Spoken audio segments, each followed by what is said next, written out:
네, 다음으로 한국해양교통안전공단 안준건 선임께서 친환경 선박 국내 정책 동향이란 주제로 또 발표를 해주시겠습니다. 박수 부탁드립니다.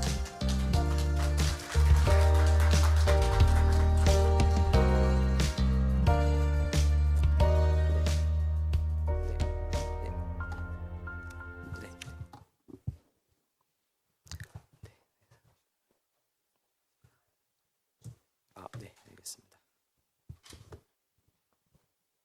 네, 안녕하십니까. 저 방금 소개받은 한국해양교통안전공단의 안준건입니다. 제가 오늘 말씀드릴 내용은 친환경 선박 국내 정책 동향인데요. 제가 오늘 주로 말씀드릴 내용은 이제 환경 규제라기보다는 친환경 선박법에 따른 업무, 그 중에서 가장 큰 업무 중에 하나가 친환경 선박 인증 제도입니다. 그 인증 제도를 저희 공단이 그 인증기관으로서 기능을 하고 있는데요. 그거하고 관련된 내용들을 주로 말씀을 드리도록 하겠습니다. 예, 먼저 친환경 선박 관련 법규부터 좀 설명을 드리겠습니다. 오늘 여러분들 다 잘 아시는 것처럼 기본적으로 오늘 이 자리를 하고 있는 전주기 통합 사업도 기본적으로는 친환경 선박법에 근거한 사업입니다. 일단은 친환경 선박법이 있고요. 그 다음에 법 시행령, 그 다음에 시행규칙. 요 법 같은 경우에는 그 산업부하고 해수부의 공동법이기 때문에 그 부령이 있습니다. 공동 부령이 존재를 하고 그 공동 부령은 환경 친화적 선박의 기준 및 인증에 관한 규칙이 있습니다. 그 규칙의 이제 하위단에 그 행정 규칙으로 환경 친화적 선박 및 기자재 인증제도 운영 요령이 있고요.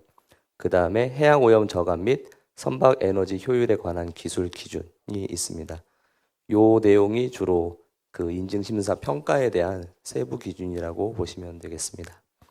그 다음에 친환경 선박법과 연계된 법규는 해양환경관리법이 있고요. 그 다음에 선박에서의 오염 방지에 관한 규칙, 이제 우리가 익숙하게 알고 있는 EEDI, CII 그리고 EXI에 관한 IMO 규제가 국내에 수용되는 법 틀이 해양환경관리법이라고 보시면 되겠습니다. 네, 친환경 선박의 이제 법적 정의를 좀 말씀을 드리겠습니다. 법률 제2조 제3호에 따르면 총 이제 5가지 구분으로 구분이 되어 있고요. 이제 첫 번째가 해양 오염을 저감하는 기술을 적용하거나 선박 에너지 효율을 높일 수 있는 기술을 사용한 선박이 되겠습니다. 두 번째로는 이제 우리가 친숙하게 알고 있는 LNG 연료 추진 선박 또는 메탄올 추진 선박 같은 것들이 되겠고요. 세 번째로는 전기 에너지를 동력원으로 사용하는 전기 추진 선박. 쉽게 말씀드리면 배터리 전기 추진 선박이라고 보시면 되겠습니다.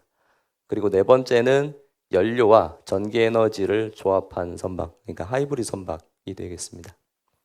그리고 이제 끝으로 수소 등을 사용하여 발생시킨 전기 에너지를 동력원으로 사용하는 연료전지 추진 선박.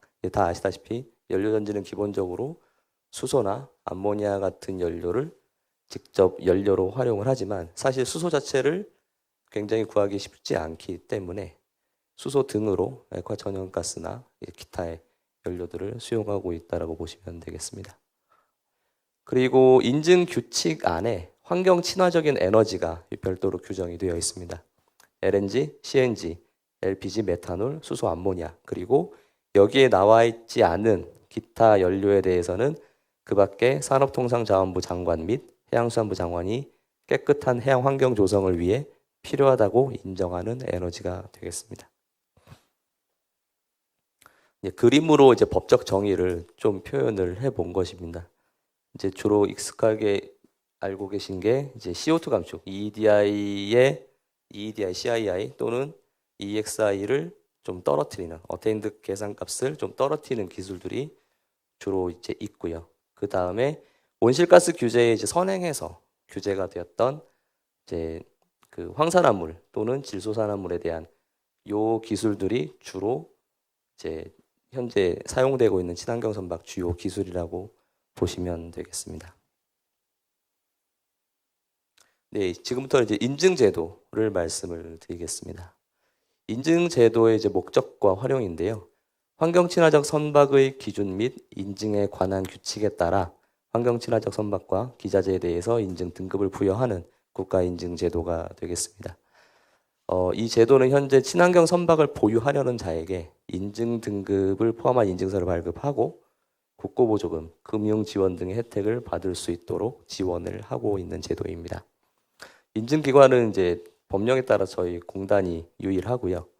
인증 심사 평가 방법은 그 해양수산부 고시인 환경 친화적 선박 및 기자재 인증제도 운영 요령에 따라서 그 평가위원회가 구성되어서 세부 기준을 검토하신 다음에 인증 신청권에 대해서 심사 평가가 이루어지고 있습니다. 인증심사 세부 기준입니다. 요게 이제 인증심사 세부 기준은 사실은 가장 큰 핵심 내용인데요. 이제 두 가지가 있습니다. 잘 아시는 것처럼 국제항해 선박에 종사하는 선박은 기본적으로 EEDI를 받을 수 있는 구조가 있기 때문에 EEDI 배점 구조가 이제 반영이 되어 있고요. 그 다음에 EEDI를 적용받지 못하는 선박, 우리나라 그 대양 선박이라든지 연안 선박들은 EEDI 배점 자체가 없습니다. 다만 이 연료 여기에 대한 배점이 없기 때문에 친환경 연료로 사용하는 비중의 1.4배의 가산치를 곱해서 70점 만점으로 평가를 받게 됩니다. 그러면은 두 기준 모두 총점 100점 만점으로 그 평가를 받아서 인증을 획득을 하실 수가 있습니다. 이제 다들 아시다시피 이런 경우가 있거든요. EEDI는 해양환경관리법상 총 톤수 400톤 이상의 국제항해에 종사하는 선박에 적용이 됩니다. 그런데 EEDI의 허용값, 어떤 레퍼런스 값은 총 톤수 400톤 이상의 국제항해에 종사하는 선박이라고 다 있는 것은 아니고요.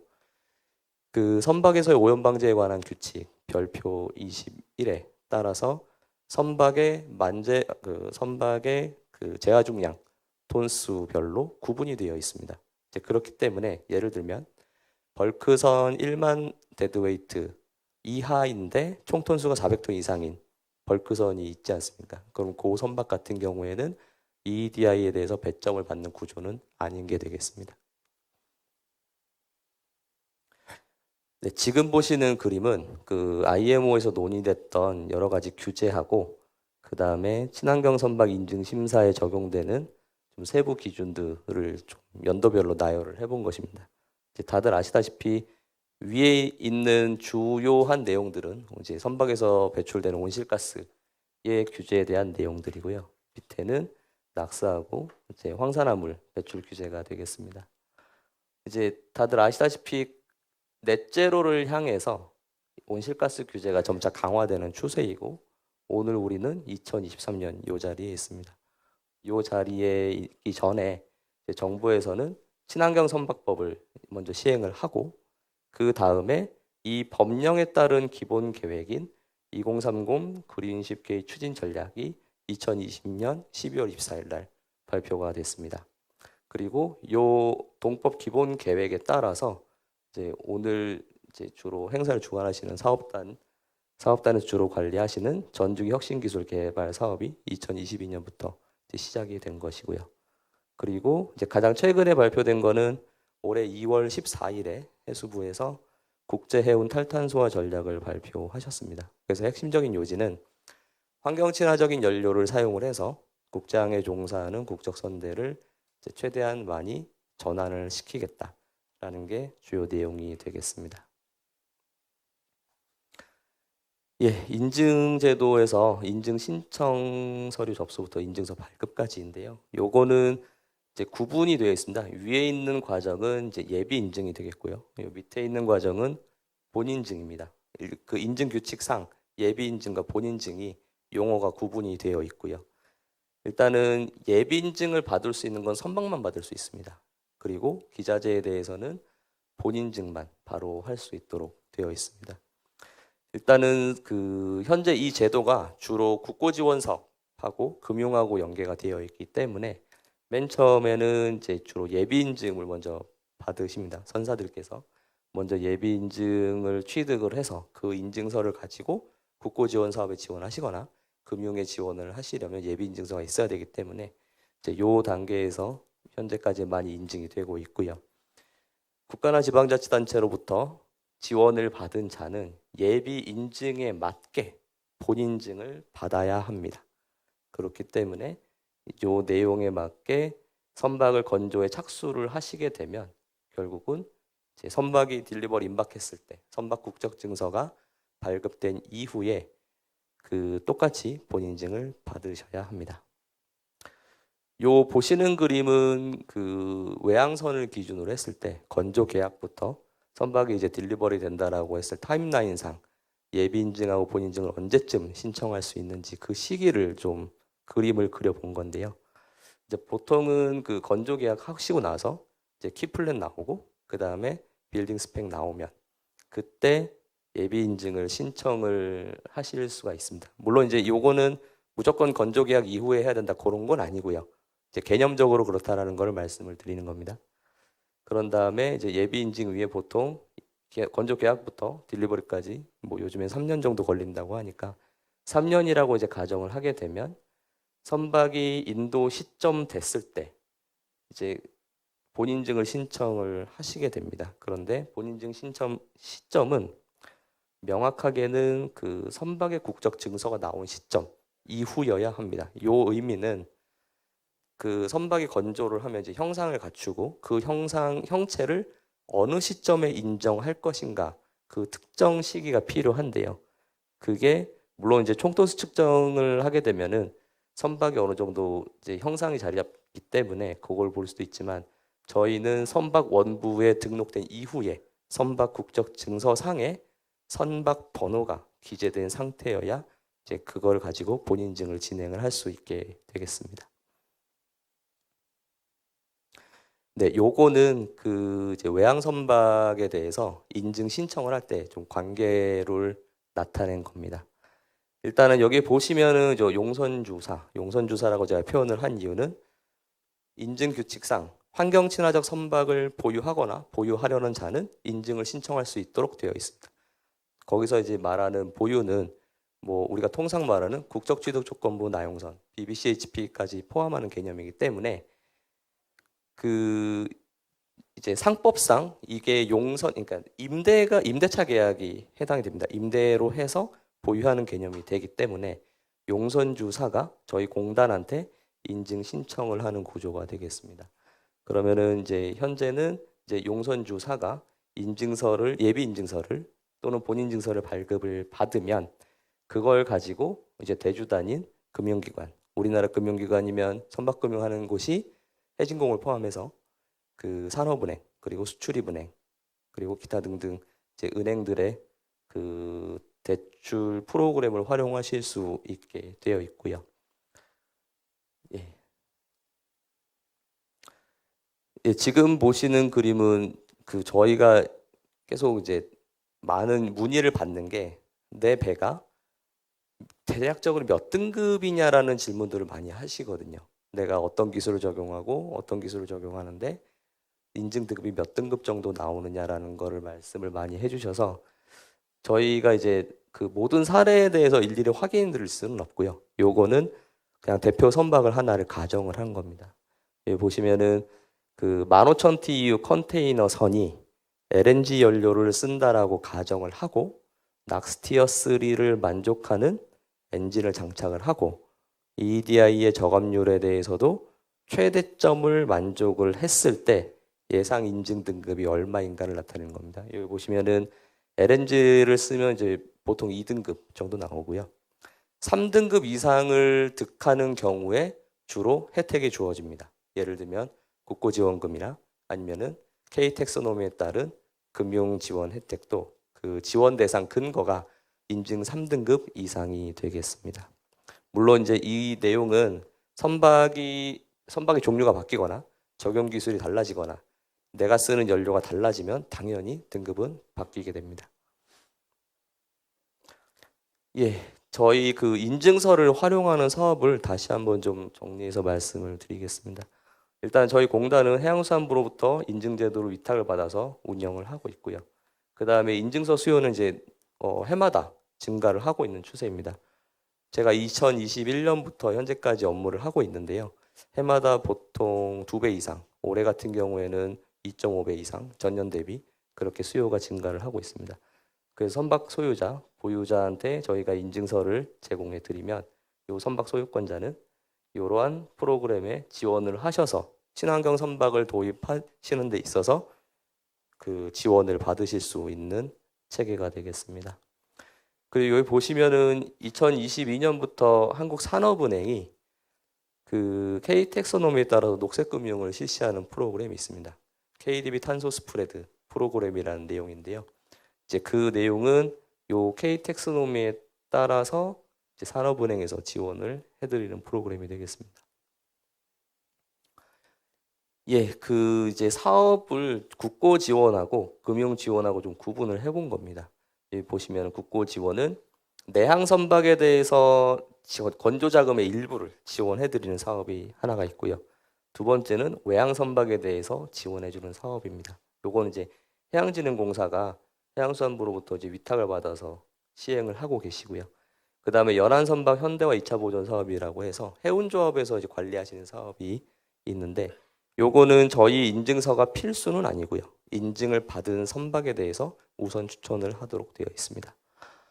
그리고 이제 금융 지원은 좀 전에 말씀드린 산업은행 프로그램이 있고요. 그 다음에 최근에 해양진흥공사에서 발표하신 내용인데요.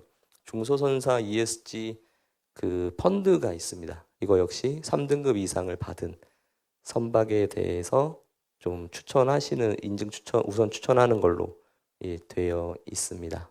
그리고 뭐 제가 최근에 이제 문의받은 것 중에 하나가 녹색 채권에 대해서 요 K 텍소노미를 활용하는 방안을 좀 검토하시는 부분이 있는 걸로 알고 있습니다. 왜냐하면 녹색 채권 자체가 녹색 채권 가이드라인에 따라서 관리가 되어야 하고, 녹색 채권 가이드라인은 K 텍소노미에 따른 사업에 한정해서 녹색 채권에 의해 조달되는 금융을 이제 사용할 수 있도록 규정하고 있습니다.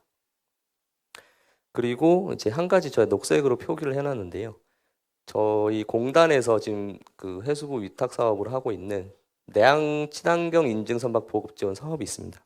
이 지원 사업의 사업으로부터 지원을 받은 예인선 같은 경우에는 내년 2월까지 등록을 하는 데 있어서 예항력, 그러니까 마력에 대해서 좀 등록 제한 예외의 혜택이 추가로 좀 주어지는 부분이 있습니다. 예, 요거는 그 한국형 녹색 분류 체계 K 텍소노미에 나와 있는 내용을 좀 발췌를 한 부분인데요. 그 친환경 선박이라고 언급된 건 딱 두 부분이 있습니다. 요 한 200페이지 정도 되는 요 보고서 가운데 이제 그 수송 부분에 친환경 선박 건조가 있고, 그 다음에 친환경 선박 도입이 있습니다. 요 둘 다 친환경 선박법에 따라 인증 3등급 이상을 받은 경우에 녹색 금융을 지원받으실 수 있도록 근거가 되어 있습니다. 네, 지금부터는 국적선대 탈탄소화 감축 목표에 대해서 좀 말씀을 드리겠습니다. 해양수산부에서 2월 14일에 국제해운 탈탄소화 추진 전략을 발표를 하셨습니다. 국제해운 탄소 감축, 친환경 선대 전환, 친환경 선박 시장 초격차 지원으로 2050년에 국제해운에 있어서 넷제로를 달성하겠다라는 게 목표입니다. 그 중에서 이제 가장 핵심적인 내용은 국적 선대의 탄소 배출량을 60% 감축을 하겠다라는 내용이 있습니다. 이 내용은 제가 이야기로 2008년 대비했을 때 2,780만 톤, 연간 배출되는 2,780만 톤의 국적 선대의 온실가스 배출량을 2050년까지 0%로 만들겠다. 그러니까 넷제로를 달성하겠다라는 내용이고요. 그 내용 중에서 이제 하나가 그 EXI 대응하는 지원, 그 다음에 바이오 연료 사용, 그 다음에 이메탄올 또는 바이오 연료 같은 그 저탄소 무탄소 연료들을 사용을 해서 선대를 친환경적으로 전환하는 내용이 있습니다.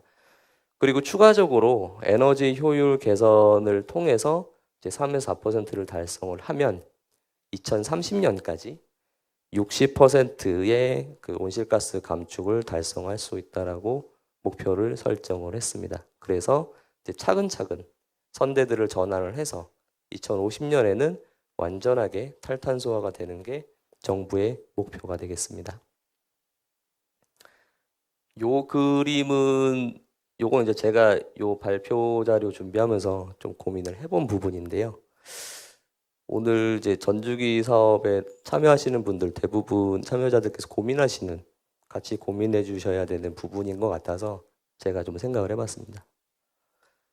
2050년까지 국제운에서 탄소 배출을 0으로 하려면 실제 해마다 나는 얼마만큼의 탄소를 배출하는 것이 허용이 되는가? 그 관점을 생각을 해봤습니다.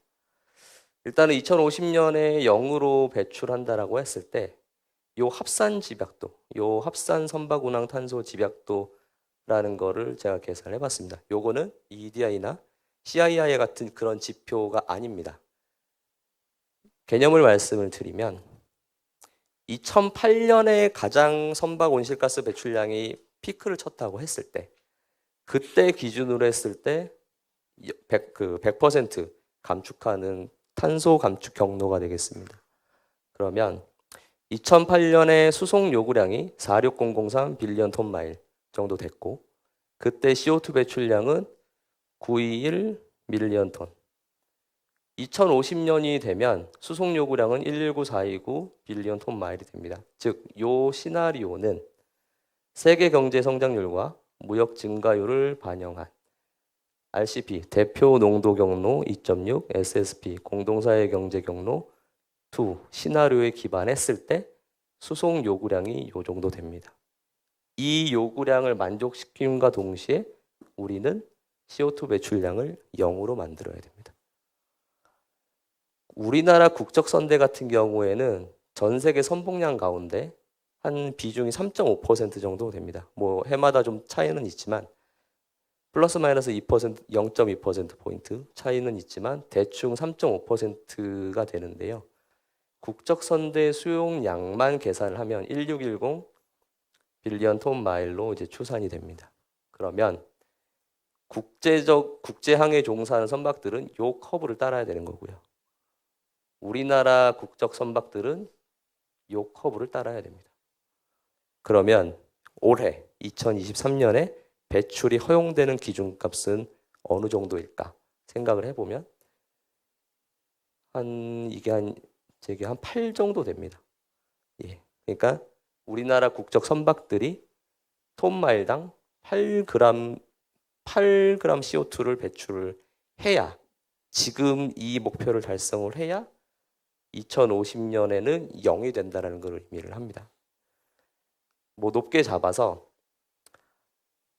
이 커브를 못 맞춘다라고 했을 때 하더라도 국제 해운에 이제 합쳐서 계산을 한다 하더라도 11g, 그러니까 톤마일당 11g 정도만 배출이 되어야 요 경로를 달성할 수 있다라는 계산이 됩니다. 그래서 제가 말씀드리고 싶은 건 기술 개발을 10년 동안 쫙 하지 않습니까? 통합 사업이 2,540억 원의 사업비로 책정이 돼서 10년간 지원이 되는데 결국에는 요 탄소 집약도 목표를 감안을 하셔서 기술 개발을 하시는 게 훨씬 더 유용하지 않을까 그런 생각을 좀 해봤습니다. 요 뒤에 있는 그림은 앞서서 말씀드렸던 국적선대 감축 목표 경로를 그 벌크선에 대해서만 선박의 이제 그 데드웨이트 톤급별로 스프레드를 시킨 겁니다. 합산 집약도는 요 커브를 따라야 하지만 모든 선박이 요 커브에 딱 규정되는 건 아니라 이렇게 흩어져 있습니다. 그러니까 좀 상대적으로 선박의 톤수가 작은 선박들은 허용되는 배출량이 좀 더 높을 거고요. 반대인 경우에는 좀 더 엄격할 겁니다. 그래서 결국에는 좀 요 커브를 이제 준수하는 모든 활동들이 좀 이루어져야 우리가 진정 바라는 탈탄소화가 되지 않을까라는 생각을 했습니다. 일단은 제가 말씀드릴 내용은 다 드렸고요. 제가 이 업무를 하면서 평소에 느꼈던 거 좀 소감 말씀드리고 발표를 마치겠습니다. 오늘 이제 딱 모두 자리하신 분들이 다 친환경 선박이라는 키워드로 자리를 하셨는데요. 저 개인적으로는 친환경 선박보다는 오늘 전주기 통합 사업에서 목표하는 바는 사실 기후 친화적인 선박이 더 적합한 용어라고 생각을 합니다. 이유는 온실가스 배출을 0으로 만들어서 기후가 심각하게 변화하지 않는 것을 목적으로 하기 때문입니다. 그 관점에서는 기후 친화적인 선박이 더 맞지 않을까라는 생각이 들고요. 그리고 이제 두 번째로는 이제 제가 좋아하는 말인데요. 시작하는 사람이 지배할 자격을 얻는다라는 말이 있습니다. 요거는 제가 만들어낸 말이 아니라 플라톤 선생님이 옛날에 노미아라는 법률이라는 책에 쓰신 내용입니다. 제가 말씀드리고 싶은 건 뭐든지 먼저 시작을 해야 좀 지배할 수 있는 위치에 서고 지배를 해야 또 그만큼 번영을 누릴 수 있지 않을까라는 생각이 들었습니다. 네, 제가 오늘 준비한 내용은 여기까지고요. 경청해 주셔서 감사합니다. 네.